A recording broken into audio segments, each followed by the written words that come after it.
மது எந்த சப்ஜெக்டில் இருக்குது? State subject. அது கன்கரண்ட் லிஸ்ட்லையும் இல்லை, சென்ட்ரல் லிஸ்ட்லையும் இல்லை. ஆகவே திறக்கிறது இவங்களாம். யார் திறப்பாங்க? Dravidian stock. அது திறக்கும், வியாபாரம் பண்ணுவாங்க. கள்ளக்குறிச்சியில் 65 பேர் இறந்து போன சமயத்தில் வெட்கமே இல்லாமல் இந்த ஆண்டு 1700 கோடி ரூபாய் டாஸ்மாக் வருமானம் அதிகரித்திருக்கிறது என்று தகவலும் தருவார்கள். ஆனால் அவர்களை வச்சுக்கிண்டு மது எதிர்ப்பா? இது ஸ்டேட் சப்ஜெக்ட். திறந்தவர்கள் மூடட்டம்ங்கிறேனா? அவங்க தானே மூட முடியும். இவர் இல்லை, ஸ்டாலின் அவர்கள் திறந்துட்டு மதுக்கடை சாவியெல்லாம் உன்னை சென்ட்ரல் கவர்மெண்ட்டு கொடுத்துட்டு வந்துட்டாரா? பூட்ட முடியாதா?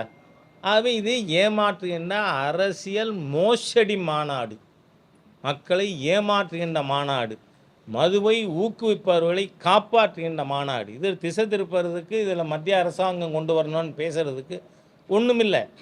ஆகவே இவர்கள் திறந்தவர்கள் மூட வேண்டும். அதை சொல்லலேனா முதுகெலும்புள்ளவர்கள் நடத்துகின்ற மாநாடாக இந்த மாநாட்டை நாம் கருத முடியாது.